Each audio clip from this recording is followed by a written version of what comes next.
Είμαι ο Στράτος Μπακάλης, είμαι σχεδιαστής και project manager σε ένα αρχιτεκτονικό γραφείο και συλλέγω fashion tools.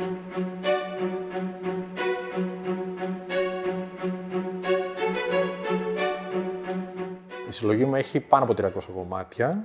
Ξεκίνησε το 2000 περίπου. Αν και πάντα από παιδάκι είχα μια έλξη προς τις κούκλες, πάντα έπαιζα με τις ξαδέρφες μου με τις κούκλες τους και αυτό οδήγησε σιγά σιγά στο να ασχοληθώ και με σχέδιο μόδας, γιατί έχω σπουδάσει και σχέδιο μόδας και πατρόν. Κάποια στιγμή δουλεύοντας ανακάλυψα ότι υπήρχε μια κούκλα της Olivia Newton-John που είμαι μεγάλος φαν, από τον Grease, ως Sandy. Οπότε αποφάσισα να την αγοράσω από Αμερική.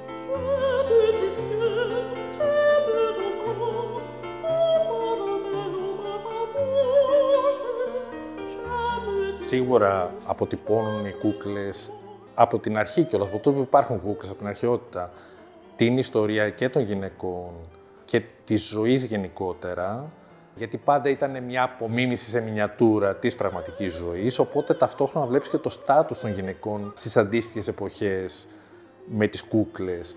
Είναι χαρακτηριστικό το γεγονός ότι η Barbie, η οποία τόσο έχει κατακριθεί λόγω των προτύπων που μεταδίδει στα παιδιά, δημιουργήθηκε προσπαθώντας να καταπολεμήσει ένα κακό πρότυπο, το οποίο μέχρι τότε ήταν ότι τα κοριτσάκια έπρεπε να παίρνουν κούκλες που ήταν μωρά για να μάθουν να είναι οι καλές μητέρες και νοικοκυρές και να τα μεγαλώνουν και να τα ντύνουν και να τα ταΐζουν και όλα αυτά.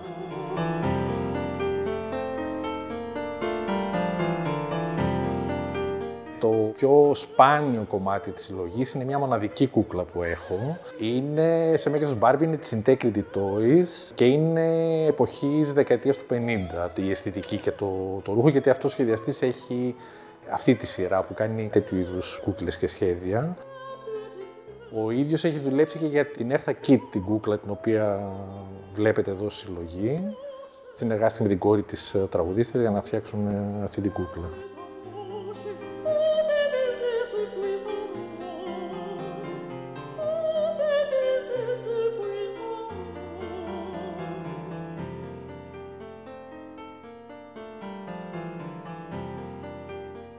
Το μεγαλύτερο ποσό που ξόδεψα ήταν, δεν θα πω το ποσό, μία από τις εταιρείες που αγοράζω κούκλες έβγαλε τα περισσότερα κοστούμια που φορούσε η Audrey Hepburn στην ταινία Funny Face, η οποία ασχολείται με τη μόδα η ταινία, οπότε φαντάζεστε τώρα τα ρούχα.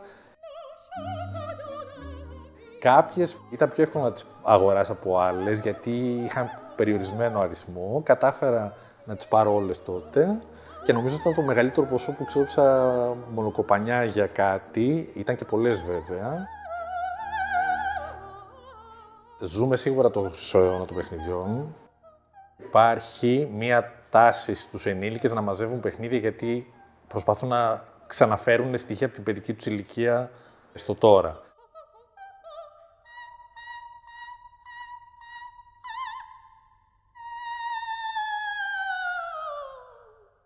Υπάρχει παγκόσμιο community συλλεκτών κούκλων, γενικά κούκλας και πιο ειδικά fashion doll συλλέκτες, οι οποίοι μάλιστα χωρίζονται και σε κατηγορίες, γιατί εγώ συλλέγω λίγο πολύ από διάφορα είδη. Είναι άλλοι που ειδικεύονται, μπορεί να συλλέγουν μόνο Barbie, μπορεί να συλλέγουν μόνο Barbie μιας συγκεκριμένης εποχής.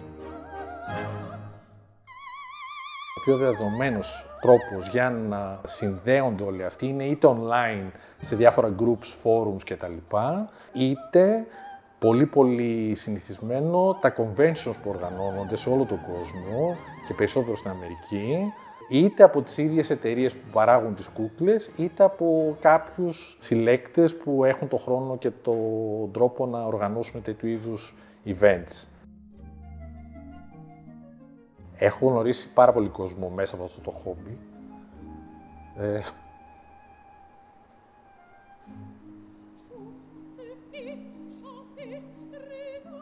Έχω γνωρίσει πολύ κόσμο μέσα από το χόμπι και online και διαζώσεις. Έχω πάει και σε κάποια από τα conventions αυτά, ένα στην Ιταλία, ένα στο Λονδίνο. Και έτσι γνωρίζεις πολύ δημιουργικό κόσμο μέσα, καλλιτέχνες πραγματικούς. Οι περισσότεροι άνθρωποι που βλέπουν για πρώτη φορά τη συλλογή ενθουσιάζονται, σίγουρα. Είναι κάτι που τραβάει τον κόσμο. Όχι απαραίτητα περισσότερο οι γυναίκες από τους άντρες, νομίζω εξίσου το ίδιο και οι άντρες και οι γυναίκες. Δεν μου έχει τύχει κάποιος άνθρωπος να αντιδράσει αρνητικά μέχρι τώρα, απλά θα έχει διαφορά στο πόσο ενθουσιώδησαν η αντίδρασή τους σε αυτές. Αλλά αρνητικά δεν είχα ποτέ καμία αντίδραση. Μου αρέσει πάρα πολύ και η διαδικασία του να τις στείνω και να τις φωτογραφίζω σαν να είναι ένα editorial από ένα περιοδικό μόδας ή να φτιάξεις ένα story.